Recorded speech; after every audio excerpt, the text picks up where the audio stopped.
ሄርሜላ እባላለሁ። የህይወት ታሪኬን ላካፍላችሁ። መጀመሪያ ግን ላይክ እና ሰብስክራይብ ማድረግ እንዳትረሱ። እናቴ ብቻዋን ያሳደገችኝ በጣም ሀብታምና ስኬታማ የቢዝነስ ሴት ናት። በጣም ትወደኛለች። ቶሎ በየኔ ቆንጆ፣ ዛሬ እኔ ነኝ ትምህርት ቤት የማደርስሽ። ግን አለቃ ዛሬ ጠቃሚ ስብሰባ አለብሽ እና እንደሱ ከሆነ ቶሎ በይና ሄሊኮፕተር እንዲዘጋጅ ንገሪ። በምንም ታምር የልጄን የመጀመሪያ የትምህርት ቤት ቀን አያመልጠኝም። ወይኔ እናቴ በጣም እኮ ነው የምወድሽ። ግን እኔ እንደ እናቴ አልነበርኩም። እኔ በጣም አይናፋር ነኝ። ምስጋና ለእናቴ በመጀመሪያ ቀን በሄሊኮፕተር ትምህርት ቤት ስላደረሰችኝ በቀላሉ ታዋቂ ሆንኩኝ። ነገሮች ግን እንደዛ አልቀጠሉም። ክፍል ውስጥ ግጥም አንብቢ ተብዬ ተነሳው። በጣም ፈርቼ ነበር። ታዲያ ከፊት ለፊት የተቀመጠችው ልጅ በድንገት አረረረ ፊቷን ተመልከቱት፣ ሊፈነዳ የደረሰ ቲማቲም እኮ ነው የሚመስለው አለች። ከዛ ሁሉም ተማሪ እየተጠቋቆመ መሳቅ ጀመረ። ከዛም እየሮጥኩኝ ፊቴ ላይ ምን እንዳለ ለማየት ወደ መታጠቢያ ቤት ሄድኩኝ። በመስታወት ሳይም ፊቴ በርበሬ ይመስላል። ወዲያው አስተማሪዋ ለእናቴ ደወለችና ወደ ሆስፒታል ሄድኩኝ። አዝናለሁ፣ ልጅሽ የቆዳ ችግር አለባት። ይህ ማለት በማንኛውም ሰዓት ለነገሮች ስትጓጓና ስትደሰት ፊቷ በከፍተኛ ሁኔታ ይቀላል። ወይኔ ለምን? ዶክተሩ ምንም አይነት ዘላቂ የሆነ መድኃኒት እንደሌለ ሲነግረኝ በጣም ከፋኝ። እናቴ ልታረጋጋኝ ብትሞክርም አልሆነም። ቤት ስደርስ እየሮጥኩኝ ወደ መናፈሻ ሄድኩኝ። እዛ እዝራን አየሁት። ዛፍ ላይ ለመውጣት እየታገለ ነበረ። ምን እያደረግክ ነው? ኳሴ ዛፍ ላይ ተሰቀለብኝ፣ ማውረድ አልቻልኩም። ወደ ላይ ከፍ ካረገኝ ኳሱን ላወርድለት እንደምችል ነገርኩት። ለመውጣት እየሞከርኩኝ እያለ እግሬ ተንሸራቶ ሁለታችንም ወደቅን። በጣም ስላፈርኩኝ ፊቴ ቀይ ሆነ። ግን እሱ ከመሳቅ ይልቅ ዋው፣ ልክ እንደ ሱፐር ሂሮ የፊትሽን ቀለም መቀየር ትችላለሽ፣ በጣም ነው ደስ የምትዩ። እንደዛ ማለቱ በጣም የራስ መተማመኔን ጨመረው። ከዛ ቀን በኋላ እኔና እዝራ ተቀራረብን። እናቴ በጣም በስራ ስለምትጨናነቅ ሁሉንም ሰዓት ማለት ይቻላል ከሱ ጋር ነበር የማሳልፈው። በጣም ጎበዝ ተማሪ ነበረ። የቤት ስራውን ለሚያሰራኝ እሱ ነበር። እናም እናቴ ይሄንን ስታይ እሱን ወደኛ ትምህርት ቤት አዘዋወረችው። ግን ካደግን በኋላ እሱ የሰራተኛችን ልጅ ስለሆነ ተማሪዎች ያሾፉበት ጀመር። ኦፕስ፣ ጆሲ ተደፋብኝ። እዝራ እናት ሰራተኛ አይደለች እንዴ? ለምን እንድታጸዳልን አትነግራትም? ታዲያ ያንቺ እናት የጽዳት ሚኒስተር ስለሆነች ስራውን በተሳካ ሁኔታ መፈጽመው አይመስልሽም? አንቺ ቲማቲም ፊት እንዴት ብደፍሪኝ ነው? ጭንቅላቷ ላይ እሳት እየነደደ ነበር የሚመስለው። እኔ እስካለው ድረስ የልብ ጓደኛዬን ማንም አይናገርም። ለእዝራ ሁል ጊዜ ቆዳ ችግሬን ስነግረው ትኩረት ስለምትሰጪው ነው ነበር የሚለኝ። ለነገሩ እሱ ወንድ አይደል? ምን ያውቃል? ታዲያ ለራሴ መላ በጀው። ማንኛውንም የምወደው ወይ ደስ የሚለኝን ወንድ ሳይ አያቴ አስቂኝ ልብስ ለብሳ ነበር ማስባት። አንድ ቀን ታዲያ ከእዝራ ጋር መናፈሻ ውስጥ እየሄድን እያለ እናቴ ጠራችኝ። አጠገቧ የሚያስደነግጥ ውበት ያለው የእድሜ ኩዬ የሚሆን ወንድ ቆሟል። ሄርሜላ፣ ይሄ ጆሲ ይባላል። ለከተማው አዲስ ነው። የጓደኛዬ ልጅ ነው። ምናልባት ወደ በኋላ ከተማውን ብታሳየው። ቁጭ ብለን እያወራን እያለ የእዝራ እናት ጁስ ይዛ መጣች። ታዲያ ምንጣፍ ያደናቅፋትና ጁሱን ጆሲ ላይ ትደፋበታለች። አንቺ ገረድ ያምሻል እንዴ? አይንሽ አያይም? እስኪ ምን እንዳረግሽ ተመልከቺ። የወር ደሞዝሽ እኮ ይሄን ቲሸርት አይገዛም። እዝራ መጣ። ስለተናደደ ሊናገረው ሲል እናቱ እንዲያቆም ምልክት ሰጠችው። እናትየውም ይቅርታ ጠየቀች። የኔም እናት ሂጂ አለቻት። ጆሲ ልብሱን ቀይሮ እስኪመጣ ድረስ በራሴ በጣም ተናደድኩኝ። ምናልባት በተናገርኩ ኖሮ ብዬ ቆጨኝ። ነገር ግን ድራማ መፍጠር አልፈለኩም ነበር።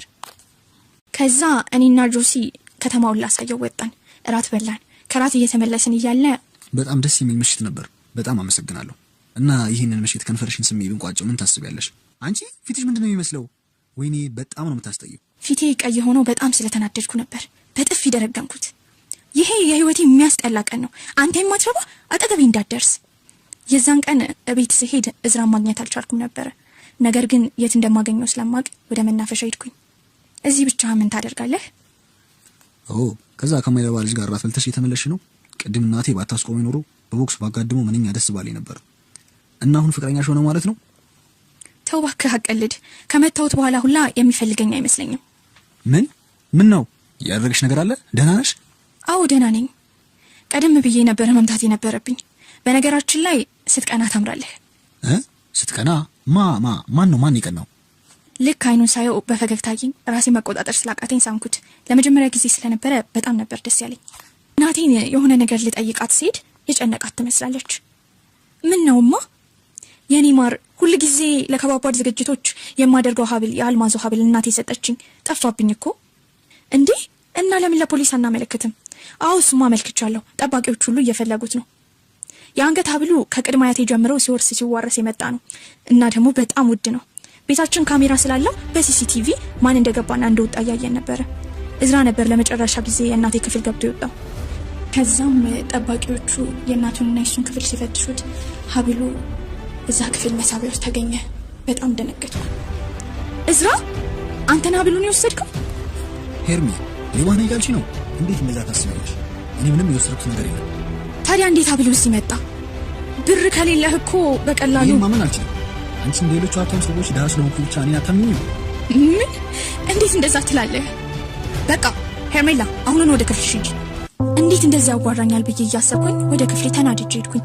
በንጋታው እናቴ መስረቃቸውን እንዳመኑና ለፖሊስ ከማመልከት ይልቅ እንዳባረረቻቸው ነገረችኝ።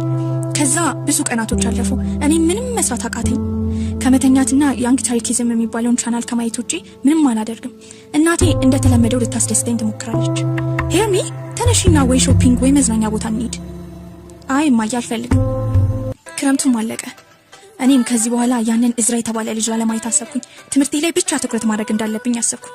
ከዛ እንደ ድንገት ወደ ክፍል እየገባን እያለን ከአዲስ ተማሪ ጋር ተጋጨሁ። እያየሽ አትሄጂም አንቺ የማትረቢ! ይቅርታ ያምሻል እንዴ? ልጅቷም ከላይ እስከታች ትኩር ብላ አየችኝና ገፈተረችኝ። እኔም ልገፈትራት ስት የማውቀውን ድምጽ ሰማሁ። ጭራሽ እንዳትነኪያት፣ ዞር በይ ካጠገቧ። ይኸውልህ እዝራ እኔ እንድትደግፍልኝ አልፈልግም። ምን? እኔን ከመደገፍ እሷን እየረዳት ነው? እዝራ እሷ እኮ ናት መጀመሪያ የገፈተረችኝ። አረ እኔ አይደለሁም፣ እየዋሸች ነው። ደህና ነሽ ኤፊ? ሀብታም ስለሆንሽ ብቻ ሁሉንም ሰው ማንቋሸሽ ትችያለሽ ማለት አይደለም። ምንድን ነው የምትለው? ምን እንደተፈጠረ እንኳን እኮ አታውቅም። ከኔም ከጓደኞቼ ምራቂ። ምን እያልክ ነው? የምን ጓደኛ? ሲቀጥል ደግሞ እዚህ ምን ትሰራለህ? ጎበዝ ተማሪ እንደሆንኩ አትርሽ እንጂ ስኮላርሺፕ አግኝቼ እዚሁ ቀርቻለሁ። ያንቺን ጥያቄ የመመለስ ግዴታ የለብኝም ብሎ እጇን ይዟት ሄደ። ኡፍ ምን አይነት አመት ነው ይህ አመት! በጣም ከባድ እንደሚሆን እርግጠኛ ነኝ።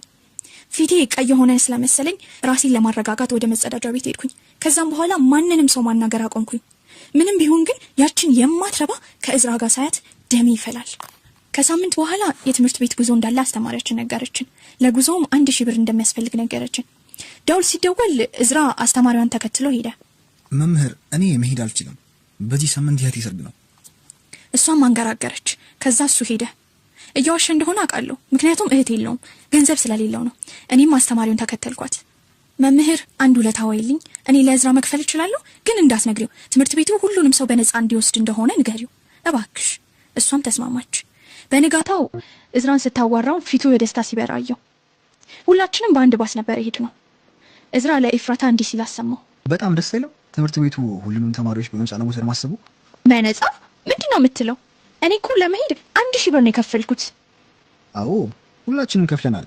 ምን ማለት ነው? ማለት ቀጥታ ዞር ብሎ እኔን አየኝ። ወይኔ ጉዲ ፈጣሪ። አይ ጉዞን ማለት ሳይሆን አንዳንድ ምግቦችን ማለት ፈልጌ ነው። ከዛ እንደወረድን ተናዶ ጎተተኝ። ለምንድን ነው ለጉዞ የከፈልሽው?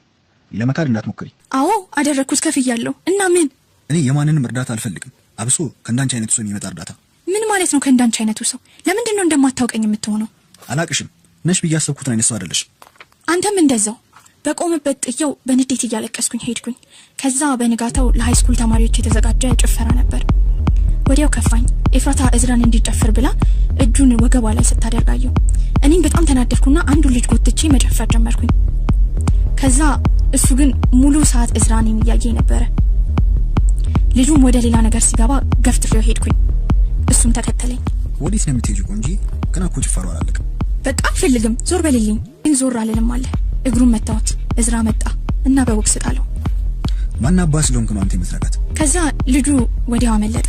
ለመጨፈር ትክክለኛ ሰው አይደለም የመረጥሽው። ምንድነው ችግርህ? ለምን ፍቅረኛ ጋር አትሄድም? እሷ እረሷ ፍቅረኛ አይደለችም። ለምንድነው እንደዚህ የምትሆኚው?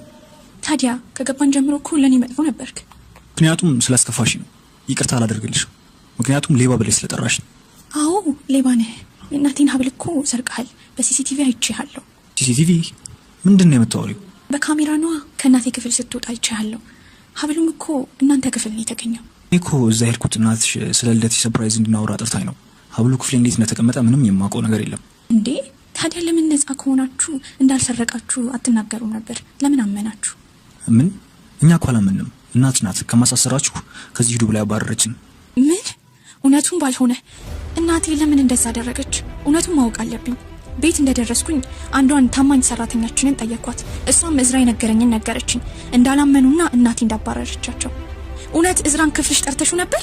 ከዛም በኋላ ለምንድን ነው ያባረርሹ? ምን? ማን ያለው? ማያቷሽኝ፣ እውነቱን ንገሪኝ። እናቴም ፊቷ ተቀየረ፣ ዘና ብላ ቁጭ አለች። አንቺን ከእዝራ ልጠብቅሽ ስለፈለግኩኝ ነው። አልገባሽም? ከጆሲ ጋር ያስተዋወቅኩሽ እኮ እዝራን እንድታዩ ነበር፣ ግን አልሰራም። እዝራን ስትስሚው ሳይ አንድ ነገር ማድረግ እንዳለብኝ ገባኝ። እንደኔ እንድትጎጂ አልፈለግኩም። እንደኔ እንድትጎጂ ምን ማለት ነው ማዬ? አባትሽ ሹፌሪ ነበር፣ በጣም ነበር የወደድኩት። እንዳረገዝኩ ስነግረው ግን ያለኝን ገንዘብና ጌጣጌጥ ይዞ ጠፋ። ሁሉም ድሃዎች አንድ ናቸው። እማዬ ይሄ እኮ ልክ አይደለም። መቼም ይቅርታ አላደርግልሽም። አንቺ ያጋጠመሽ ነገር በጣም ያሳዝናል። በጣም አዝናለሁ። እሱ ግን በጣም ጥሩ ሰው ነው። እንደዚህ ማድረግ አልነበረብሽም። ይቅርታ አላደርግልሽም። እባክሽ ልጄ ይቅርበኝ። ይሄን ያደረግኩት እኮ ልጠብቅሽ ስለፈለግኩ ነው፣ ስለምወድሽ ነው ልጄ። ከዛ እናቴ ምንም ብታደርግ ላናግራት አልፈለግኩም። በንጋታው ትምህርት ቤት ስሄድ ከፊት ለፊቴ እዝራን አየሁት። እየሮጥኩኝ ሄጄ ተጠመጠምኩበት። እዝራ በጣም ይቅርታ፣ እባክህ ይቅር በለኝ። ኤርሚ ምን ተፈጠረ? በቃ ይቅር በለኝ፣ ሁሉን ነገር ተሳስቻለሁ፣ አንተማ ምን ነበረብኝ ብዬ እያለቀስኩ ሁሉን ነገር አስረዳሁት። ይናደዳል ብዬ ጠብቄ ነበረ፣ እሱ ግን አቀፈኝ። ችግር የለውም ኤርሚ፣ አንቺ ጥፋት አይደለም። እናትሽ ያደረገችው ነገርም ልክ አይደለም። አንቺም እንደዛ ሁሉንም ነገር ወደ ኋላ እንተው፣ ምክንያቱም ናፍቀሽኛል። እኔም ናፍቀኸኛል እዝራ። የባለፈውን ነገር በማስተካከል ጀምር።